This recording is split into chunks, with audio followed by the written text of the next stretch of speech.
In 1883, a farmer in Sayre, Pennsylvania, dug into a burial mound on his property and found a human skull with horns. Not decorative horns attached as ornaments, horns growing directly from the bone above the eyebrows. The Pennsylvania state historian examined it, documented it, and sent it to the Philadelphia Museum. It vanished. No record of its arrival, no catalog number, no explanation for where it went. Just gone. That skull was not alone. Between 1850 and 1920, newspaper archives across America document over 1,500 separate excavations of burial mounds that contained skeletons measuring between 7 and 12 feet tall. Some reports claimed specimens reached 30 feet, though those accounts remain more contested. What is not contested is that hundreds of these discoveries were reported in local newspapers, examined by town physicians, measured by county officials, and then systematically removed from public record. The Smithsonian Institution was involved in many of these excavations, and today they claim none of the giant skeletons exist. I found this pattern while researching something entirely different.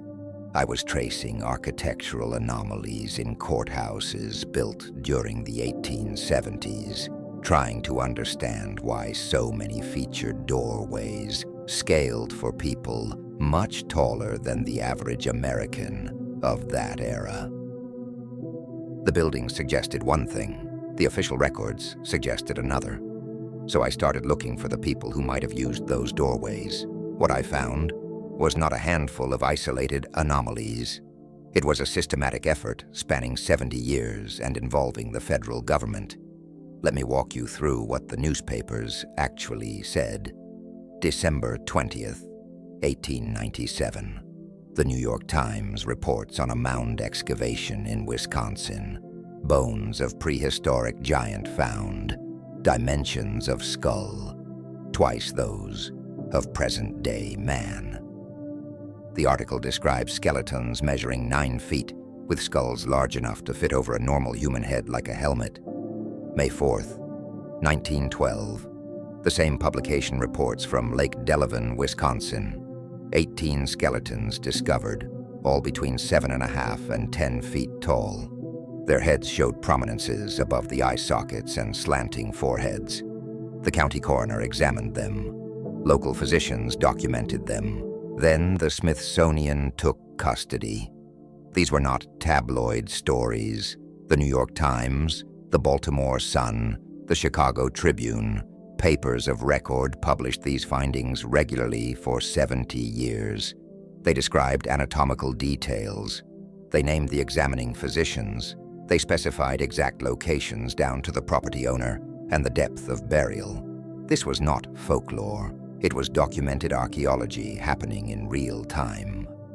But here is what disturbs me most about these accounts. They stop, not gradually, abruptly. Between 1920 and 1930, the newspaper reports of giant skeleton discoveries essentially cease. Not because people stopped digging into mounds, not because the mounds ran out. The excavations continued. The Smithsonian continued collecting, but the newspapers stopped reporting what was being found. The Smithsonian Institution was established in 1846 with funds from British scientist James Smithson, who never visited America but left his entire estate to create an institution for the increase and diffusion of knowledge. By the 1880s, the Smithsonian had become the primary authority on American archaeology. When significant discoveries occurred, local officials contacted them. They sent representatives. They took custody of remains, and they decided what entered the permanent collection. In 1894, the Bureau of Ethnology, operating under Smithsonian authority, published a 730-page report documenting mound excavations across 12 states. The report describes thousands of burial sites. It catalogs pottery, copper implements, shell beads, ceremonial pipes. But the skeletal measurements are conspicuously vague. Heights are rarely specified. When unusual size is mentioned, it appears as a footnote without elaboration. The report focuses extensively on artifacts, while treating the actual human remains as incidental background data. Compare that to the newspaper accounts from the same period. They obsess over the measurements. They describe jaw bones that fit over a normal human face. They report thigh bones that required 2 hands to lift. They document skulls with double rows of teeth. The contrast is not subtle. Local observers saw one thing. Federal documentation recorded something else. I kept searching for what happened to the physical specimens, not the stories. The actual bones that hundreds of witnesses examined and measured. If 18 skeletons were removed from Lake Delavan in 1912 and transferred to Smithsonian custody, where are they now? The institution claims no such specimens exist in their collections. They suggest the newspaper accounts were exaggerated, or that the skeletons were simply tall Native Americans, perhaps suffering from gigantism, whose dimensions were inflated through repeated retelling. But that explanation requires something impossible. It requires hundreds of separate excavations across dozens of states over 70 years to all have been misreported in exactly the same way. It requires physicians and county officials and property owners to have somehow coordinated a mass delusion that produced consistent anatomical descriptions and measurements. It requires every single physical specimen to have vanished without leaving a catalog entry. The alternative is simpler. The specimens existed, they were removed, and someone decided they should not exist anymore. In 1908, something happened that should have been a historical footnote, but wasn't. The Smithsonian received a letter from G.E. Kincaid, an explorer who claimed to have discovered a massive underground citadel carved into the walls of the Grand Canyon. The Arizona Gazette published his account on April 5th.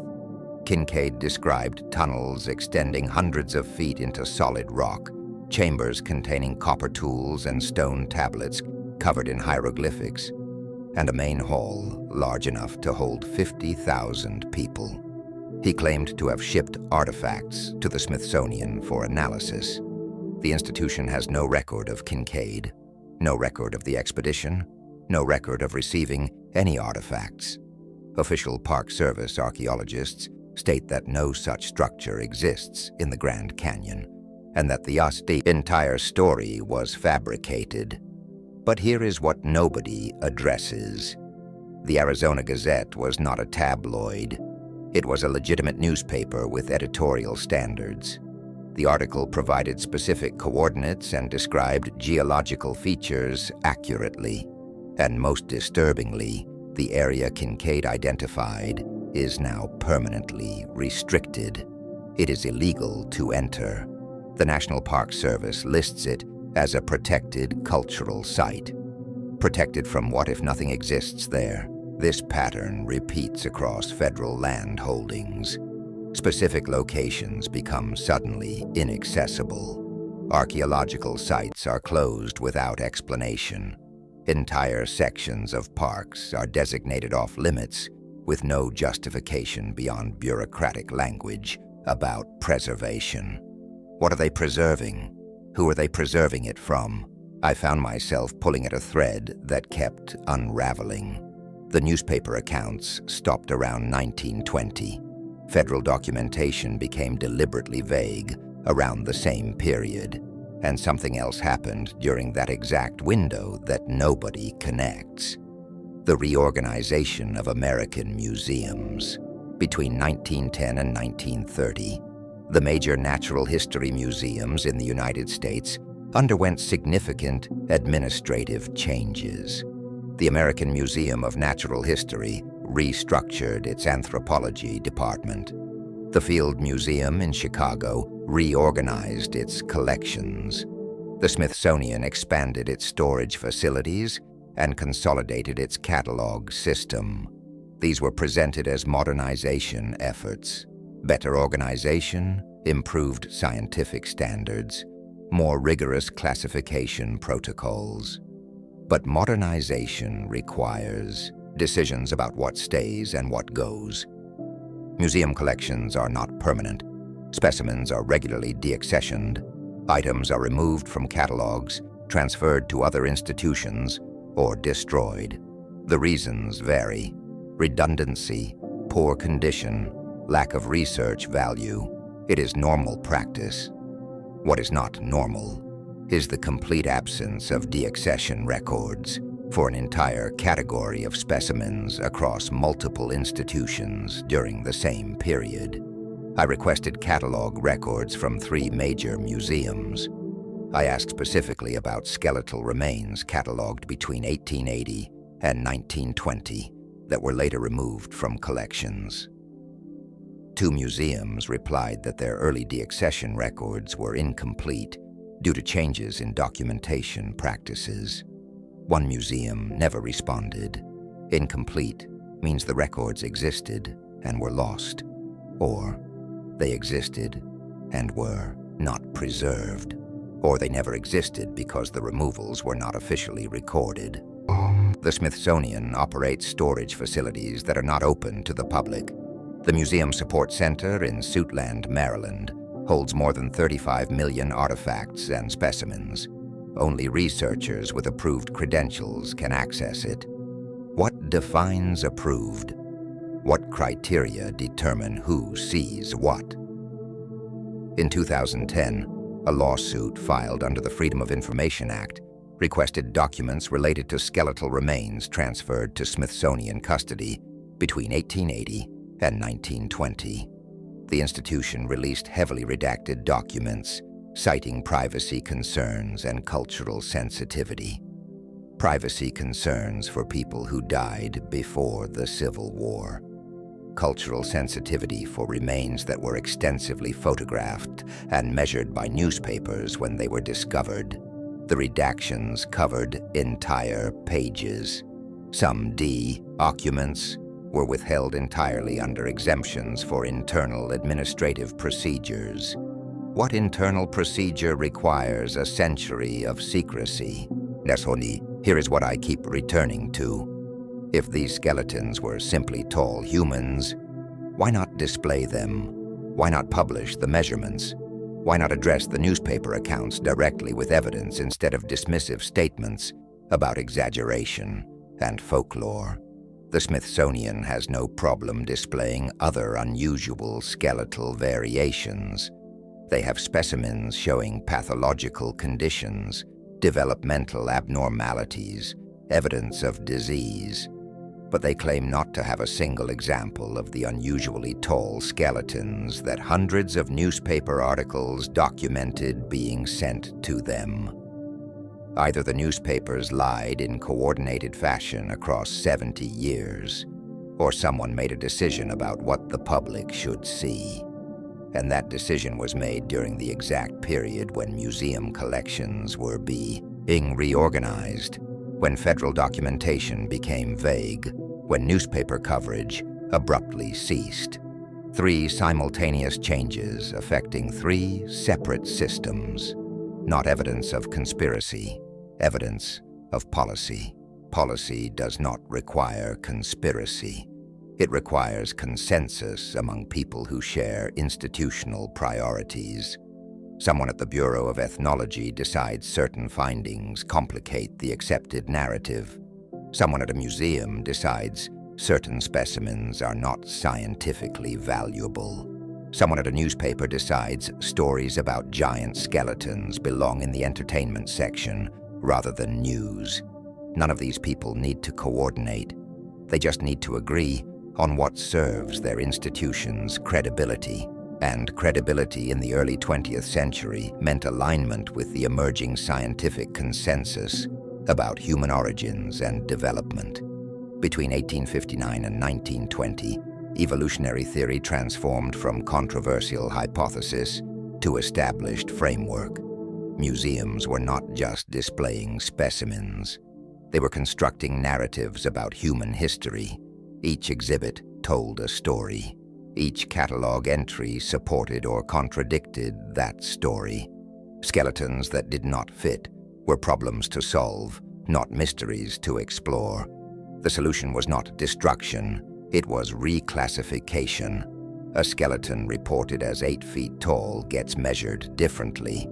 The measurement includes the burial platform or accounts for soil compression or factors in ceremonial positioning. Suddenly it is 6 feet 2, still tall, but no longer impossible. The newspaper was not lying, it was mistaken. The measurement was informal. The reporter exaggerated, the source was unreliable.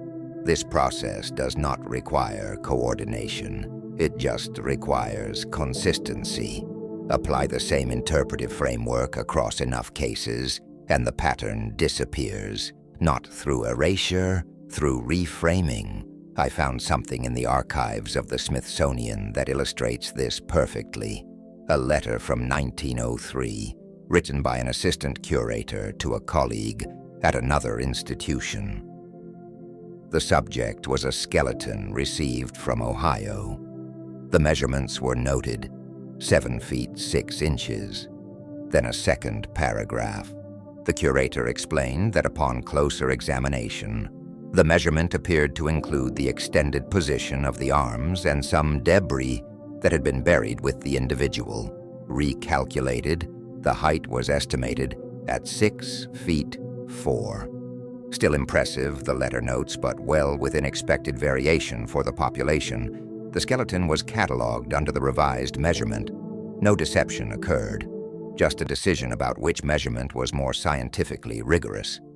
But that decision ensured the specimen would never be associated with the newspaper accounts describing a giant skeleton from the same location. Different number, different narrative, same bones. This happened over and over. I found references to at least a dozen similar instances across different institutions between 1890 and 1930. Each case involved reinterpretation of measurements, reclassification of remains, or transfer to storage facilities where they became inaccessible to public inquiry. The pattern is not evidence that giants existed. The pattern is evidence that someone decided they should not exist in the official record. And once that decision was made, everything that contradicted it became a measurement error, a folklore embellishment, or a misunderstanding by untrained observers. The newspapers stopped covering these discoveries around 1930, not because the discoveries stopped. Excavations continued. Construction projects still unearthed burial sites, but the stories stopped appearing in print. By that point, the institutional framework was firmly established. Unusual skeletal finds went directly to universities or museums. Trained archaeologists handled the documentation, and trained archaeologists knew what measurements were plausible and what required reinterpretation. The public was not excluded deliberately. The public simply stopped being part of the process. Which brings me to the question I cannot answer. Were the original measurements accurate? I do not know. I was not there. I did not see the skeletons. I cannot verify the newspaper accounts or confirm the institutional reinterpretations. What I can verify is that both cannot be true simultaneously. Either hundreds of newspaper articles across 70 years documented something real, or an entire category of sensational reporting emerged independently across dozens of states for no clear reason. Either museums received these specimens and reclassified them, or they never received them and the newspapers fabricated delivery records. Either federal agencies were vague about skeletal documentation during a specific period, or the vagueness is coincidental. The middle ground is this: someone made decisions. Those decisions shaped what entered the historical record and what did not. And once the decisions were made, The evidence that contradicted them became inaccessible, reinterpreted, or lost, not through conspiracy, through policy, through institutional priorities, through the ordinary process of determining what counts as credible and what does not. The skeletons are gone. The photographs remain. The newspaper accounts remain. The questions remain. And the institutions that hold the answers have decided, for reasons they consider sound, that some questions are better left unanswered. That is not evidence of giants. That is evidence of something else entirely. The power to decide what gets remembered and what gets forgotten. The ability to make inconvenient data disappear simply by refusing to acknowledge it. Not with fire, not with force. With reclassification, storage, and silence, the mounds are still there. You can visit them. Cahokia in Illinois, Serpent Mound in Ohio, the earthworks scattered across the Midwest that predate colonial America by centuries. They were not built by nobody. Someone constructed them. Someone was buried inside them. And when those burials were opened, witnesses documented what they found with measurements, photographs, and institutional transfer records. Then the specimens vanished, and the documentation became vague, and the newspapers stopped publishing the findings. That sequence is not theory. That is documented fact. What happened to the bones is the only question that matters now, and the institutions that hold the answer have chosen silence over transparency, storage over display, and reinterpretation over acknowledgement. The buildings with oversized doors still stand. The newspaper archives still exist. The mounds are still waiting, and somewhere in a storage facility that requires credentials to access. The evidence sits in boxes that nobody is allowed to open.